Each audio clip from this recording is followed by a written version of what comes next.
by lawyer and author Alan Dershowitz to help me better understand this seem to want to go away. Alan, thank you so much for joining me again. My pleasure. Thanks for having me. Question. You represented Jeffrey Epstein as a lawyer in the past. You represented Donald Trump as a lawyer and you more friends. Well, it's a close question. I think Trump, on Martha's Vineyard, without a doubt, Trump lost me more. Represented Trump. I was banned. My books were not sold at the book fair, Reform Synagogue. I wasn't invited to the community center. The library banned me. The way communists were treated by Joseph McCarthy, except McCarthyism didn't go after the children. They've gone after my children and grandchildren. My wife has been victimized. My daughter has been victimized. People say offended Trump. We don't want to have anything to do with you. And, I have grandchildren and children who have their careers as it has affected my life. My wife walked into a gym one day, and I can't be in the same gym as Alan Dershowitz's wife. I've represented O.J. Simpson. I represented Klaus von Bülow. I represented Bill Clinton. I represented Ted Kennedy on a murder charge. And there was Donald Trump. That was the end of the world. It was as if I was not only representing Adolf Hitler, but I'm not even a Republican. I mean, him on the floor of the Senate, I had voted against him. But that didn't matter to people. The worst form of McCarthyism, basically since even before McCarthyism. This is worse than the actual. I had a feeling that might be your answer, which is just so sad. You mentioned on the Sean Spicer show that there is an Epstein list. Yeah. On the Chris Cuomo show, you said there isn't a list that wanted to, but there is a list of victims, accusers, and New York. Help me clarify this, and why can't Pam Bondi easily access those? And the judges sealed much of the material claiming that they were two stories. One is a woman called Sarah Ransom. She claims to be a victim. She wrote 50 emails to as a journalist on the New York Post saying she has in her possession video. Hillary Clinton, this was in the run-up to the 2016 election, Donald Trump, Bill Clinton, Branson, all having sex with children. She says she has the videotapes. She sent copies to Russia to protect them. She, of course, made up the whole story. Ultimately, she admitted. So if you release just the accusations, you're going to get accusations. But no, there's a woman named Maria Farmer who has been featured on CNN, a woman who has made up stories about things that she couldn't have seen because they occurred years after she left the Epstein patient. And this is a woman who has denied the Holocaust, said she didn't kill Jews. She is a supporter of the Protocols of the Elders of Zion. Yet her name, she has accused people. And so you can't just have a list of the accused. Having a list of the people who were accusers and why you shouldn't believe them. Shimon Peres, the former prime minister of Israel, Barak, prominent Jewish philanthropists, anti-Semitic lists have been proposed. Make a list. There is no Jeffrey Epstein list by the FBI, which they didn't believe. The FBI did not credit these names, and the names have been redacted, but I know they are because I've done my example. On one of the lists, there is the name of George Senate, Bill Richardson, the former ambassador to the UN. But are the allegations credible? Well, we don't know. And therefore, we shouldn't be just protecting the alleged perpetrators. For example, Sarah Ransom and Maria Farmer are criminals. They're perjurers. They ought to be in jail. There are other groups that are victims and also perpetrators. That is, they were victims, but then they solicited 15 and 16-year-old girls. So they were criminals. Some of them were victims, but they lied to them. So it's a very complicated mixed picture. And the only way to get to the bottom of it is by giving immunity and Maxwell, because she has all the travel documents. She knows who was on the island, on the plane with young people. For example, Bill Clinton was on the plane, so was Donald Trump, but not with any young person. But there are people who 15 or 16-year-olds. And those are people who should be looked into to see if they did anything. You brought up the Clintons. I saw that they're voted to subpoena Bill and Hillary to come in and testify as to what they know. Do you think that's going to be a nothing burden? Is that worth our time? Nobody's pleading the fifth. Hillary doesn't know anything. Bill, I know, knew Jeffrey Epstein. How do I know that? This is a name dropping with Bill Clinton by Caroline Kennedy on the vineyard. We were having dinner and the phone rings and the Secret Service talks on the phone 15 minutes, then hands the phone to me and says someone wants to say hello. And it was Jeffrey Epstein he had been talking. I also know for a fact that Donald Trump had connection to Epstein, but neither of them did anything wrong. There's no evidence to suggest any improprieties. Most of the people whose names are on the list. So we have to be careful to distinguish between the people who may be guilty of the list.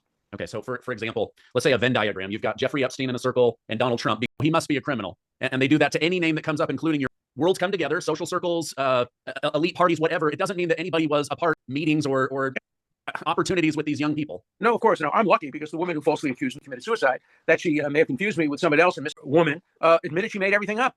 She told the New Yorker she made it all up in order to have something over Jeffrey for that, because she hurt the reputation of people for her own benefit. Others have money on this, fortunes of money, millions and millions of dollars. Some of these people never even mentioned, because what happened is the estate wanted to settle. Everybody who filed the complaint got settled with. And so there have been a lot of money made by a lawyer named Brad Edwards, who's been all over television. He was sanctioned by a federal judge. You know what it means to be sanctioned by a federal judge? That is a very serious matter. On television, you must state that he was sanctioned by a federal judge for me. He was sanctioned. So we have to put that forward. It's not just enough for him to say, oh my God, thing. If you're evaluating his credibility, a judge sanctioned this man along with his co-counsel in the case. So we have to, I wanted every bit of evidence out there, everything out there, because the truth will only come from full and complete disclosure. Produces half-truths. And as we know, half-truths are sometimes even worse than... You said you saw nothing connecting Donald Trump to Epstein's crimes or fetishes, lawyer linking Trump to Epstein's crimes. A lawyer went on CNN that represented 20 Epstein victims that linked Trump to Epstein crimes. We know that they ran in similar circles, but mainstream media and maybe some Democrats, not all Democrats, a weapon against Donald Trump since he's the one in the Oval Office. There's no question about that. And by the way, it's international. I was on trying to lie about Donald Trump. I stopped him. I was on a lie about Donald Trump. This has become a worldwide attempt to get Trump. You know, I wrote a book some years ago called Get Trump. And it's weaponize the legal system in order to achieve political goals. And you didn't the Biden administration look into this in the 4 years that this issue was an open issue when the Biden administration was this. When you accuse, you have to look in the mirror too. I do the same thing that I'm accusing the other side of doing. Yeah. I'm excited to share with you guys an incredible scientific breakthrough in health and wellness. C15 is the first essential fatty acid to be discovered in 90 years. Studies have confirmed that it has 3 times better, broader, and safer than omega-3 fatty acids. Now, Fatty 15, co-founder Watson, discovered C15 while working to continually improve the health and welfare of aging. Now, C15 works in multiple ways. It repairs AIDS, protects from future breakdown, boosts you're going to have more energy, healthier cells. It activates, regulates sleep, mood, and naturally repair mechanisms for all health. This functionality leads to a myriad of older, namely improved metabolic, liver, and heart health, smoother functioning joints, deeper sleep, health. You guys, this is so important. As you age, almost every doctor has told me to start in order to get the omega-3 in me, right? But now, Fatty 15 through the Navy, something that is 3 times more powerful. Fatty 15 is on a mission to replenish and restore long-term health. You can get an additional 15% off their 90-day subscription starter kit by going to /Gardner and use code Gardner. You guys are going to absolutely love it. You on your own YouTube channel, but that while you served as Jeffrey Epstein's legal counsel, that he had, I don't care what's said about me. Once I'm dead, when you're dead, you're dead. Let me understand what he meant by all of that. Well, I was sitting and talking, facing criminal prosecution. We were trying to make a deal with him. By the way, if he had ever worked for an intelligence agency, the first person he'd tell that would have been a deal. So he didn't work for an intelligence agency. But we were talking, and he said, Alan, once I'm dead, I'm dead. I don't care what people say about me, what people think about me after I'm dead. He says, I'm just going to live my life, and dead is dead.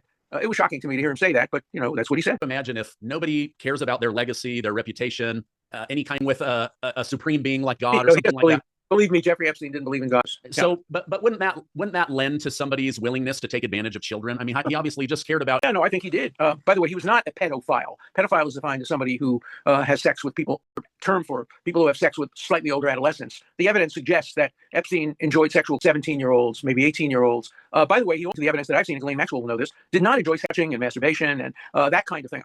Do anything improper. But when I was representing him, and I had to ask other people hard questions. And I came away with the impression that he did like young girls, boyish-looking girls who were 15 and 16 years old. There's some suggestion he may have been guilty of that. There are suggestions about an improper relationship with Leslie Wexner. Again, we don't know the looking into. Why did Leslie Wexner make such a for him to have this big house in New York and the airplane did he make it from purely giving financial advice? Probably he did. Saving people taxes. And when you're in that kind of bracket, saving taxes can mean hundreds of millions. Understand that how he made his money. I don't think he ever engaged in actual extortion. And I'm sure intelligence. He had no connections to Israel at all during the period of time. Later on, he became friendly with David Barak. They had business dealings together. Okay. You've got a new book coming out, but I have just a couple more questions. That the U.S. government itself has made this man into we hear he trafficked hundreds of girls. It then sounds like on the other side of that, like the bookers, that there must have been a buyer, but in reality, it may have just been victims for his own wants and needs. There's no doubt that they were conceivably, he's been accused of lending one of them to Prince Andrew and paying her $15,000 for a couple of hours of sex. But he was not a trafficker. He was not in the business of, he was not a trafficker, he was not a pedophile. Those two words, being accused of genocide. People throw those words around. They're absolute genocide against Israel, trafficker, traffic business of selling 12-year-olds and 13-year-olds who cross the Mexican border. That's not what he did. He enjoyed happy ending massages, from everything I know, with 16, 17, 18, and 19-year-olds. It's criminal, but it's not pedophilia, and it's not trap about the use of language. I'm not trying to justify anything Epstein did. He was a criminal. He deserved to go to jail, and he probably remained alive for this more recent event. But let's be careful about the words we use. Okay. Speaking of jail, she's met with Todd Blanche in the Department of Justice twice. I'm hearing she was fully cooperative. She told me never once pled the fifth. She complied. Now she's commuting her sentence or a pardon. Or would that, just be more problematic for Trump? She's represented by one of the best lawyers in the country, my former student, David Oscar Marcus, who was with her when all this debriefing. Blanche is also a very, very, very, very professionals involved doing high-level work. My understanding is that she just proffered all this information that's subject to corroboration. That is not just one word, her word against somebody else's are. She knows where the travel records are. She probably has proof of who was on Epstein period. And so that information can be extremely useful. And normally when the government gets information from, really give something back. I think it was, I don't remember if it was Abby Hoffman who once said in the halls of justice, when there's plea bargaining. And that's what goes on here. Here we had, a conversation in Florida. And I would hope that there'd be some reward for her for waiving lawyer-client rights, which she has, and giving information that could really end this. Because I think of Ghislaine Maxwell's leads you'll get to the bottom of this. Other than that, you're going to get remember when he claimed he had access to Al Capone's vault and we all waited on pins and needles month after month and finally there was nothing in it. I'm not saying there's nothing in the Epstein vault in it. We pretty much know about. I don't think we're going to learn more about any prominent people. I know that accused, I don't know whether they're guilty or not, whose names have never been revealed because their lawyers went to court and sealed. And that was the right thing for the lawyers to do for their clients out there that hasn't been revealed. But I don't know of any that involves important people. It's the lawyer who was sanctioned by the judge. He's done 9 years of investigation and he doesn't think there are any calls whose names haven't yet been disclosed. This comes from the lawyer for the victim. So I think, although he has real credibility, I think you have to believe when he makes a statement. Nothing. I don't know whether he's contradicted that statement since, but the record will show that. Okay. You've got a new book coming out, Harvard to Trump, Let's Make a Deal. What's this book about? Well, it's a cute title, and it has a cover. It has a college student coming back from college and wearing a Hamas shirt, and the parents say, "Son, your mother and I are concerned about how colleges and universities are doing a terrible job in fomenting anti-Americanism, anti-Zionism, and they have to be called to account for that." So I completely support the administration to influence colleges the way I supported the Kennedy administration and the Johnson administration when segregationist colleges in the 1940s. Though I don't think they should be defunding cancer research or other pure scientific. The subtitle of my book is "Go Fund Yourself, Harvard to Trump, Let's Make a Deal. Who will win? We will all win if there's a deal, and if funding continues for their scientific research. But you have to cut off the funding to schools like the Harvard Divinity School, which has become a cesspool of anti-Semitism. Name of Christianity, good Christianity, the Harvard Divinity of current America. They are the most in any institution. The dean of the school compared Israel to Nazi Germany. The valedictorian at the graduation, valedictorian was somebody who was arrested for assaulting Jewish students. School. It's a disgrace, and no money should go to the Divinity School or the Harvard School of Public Health.